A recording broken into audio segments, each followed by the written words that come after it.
Okay. అంటే ఇప్పుడు కాంగ్రెస్ ప్రభుత్వం వచ్చిన వెంటనే హైడ్రా ఏదైతే ఉందో హైడ్రా పని పట్టింది. సో, ఈ హైడ్రా వల్ల చాలా మంది పేదవాళ్ళైతే ఇబ్బందులు పడుతున్నారో మనం జూస్తున్నాం. హ్మ్. దీని మీద మీ అభిప్రాయం ఏంటి? అంటే ప్రత్యేకంగా జూబ్లీ హిల్స్ గురించి జూసుకుంటే జూబ్లీ హిల్స్‌లో ఇల్లు కోల్పోయిన వాళ్ళు చాలా మందున్నారు. అవును. సో, దీని మీద మీ అభిప్రాయం ఏంటి?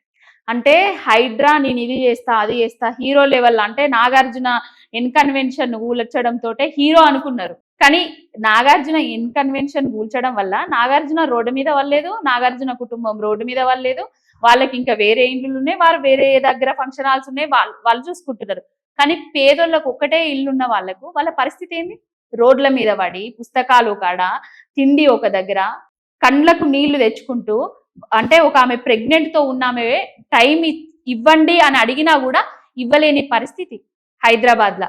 అంటే పేదోడికి ఒక లెక్క, పెద్దోడికి ఒక లెక్క. పేదోళ్ళ ఓట్లతోటి గెలిచి గద్దెనెక్కి పేదోళ్ళ ఇల్లు కూల్చుతున్నావు తప్ప నీ అన్నది కనబడతలేదా?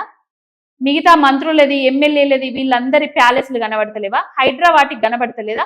ఓన్లీ పేదోళ్ళయే కనబడతాయా? అసలు వాళ్ళకు చెప్పరు, చెయ్యరు. సండే, సాటర్డే అవి వర్కింగ్ అంటే ఏదైతే కోర్టుకు హాలిడేస్ ఉంటాయో ఆ డేస్ చూసుకొని వాళ్ళ మీద పడతారు, కూల్చేస్తారు. ప్రతి ఒక్కరు జూబ్లీ హిల్స్ లో మేము ప్రచారం చేస్తుంటే ప్రతి ఒక్క ప్రజలు ఏమంటున్నారంటే, మాకు ఈ కూల్చివేతలు పోవాలంటే కాంగ్రెస్ పోవాలి, మేము కాంగ్రెస్ కు ఓట్లేయము, ఆనాడు కేసీఆర్ మంచిగా చూసుకున్నాడు, ఆ పాలననే మళ్ళా కావాలని కోరుకుంటున్నారు. అంటే ఓన్లీ మీరు వాళ్ళని టార్గెటే చేసి చెప్తున్నారు తప్ప, ఇప్పుడు అదే హైడ్రాలో ఈ రేవంత్ రెడ్డి ఇంటి గోడ కూడా పోయింది కదా. అదే హైడ్రాలో తిరుపతి రెడ్డి ఇల్లు ఎందుకు పోతలేదండి? హ్మ్. అదే హైడ్రాలో మహేందర్ రెడ్డి ఇల్లు ఎందుకు పోతలేదండి? అదే హైడ్రాలో పొంగులేటి శ్రీనివాస్ రెడ్డి ఫామ్ హౌస్ ఎందుకు పోతలేదండి? అదే హైడ్రాలో ఓవైసీ వాళ్ళది ఎందుకు పోతలేదండి? అదే హైడ్రాలో బడా బడా కాంట్రాక్టుల నాయకుల ఇండ్లు ఎందుకు పోతలేవండి? వాటి గురించి అడుగుతున్నా నేను, పేదోళ్ళ గురించి కాదు.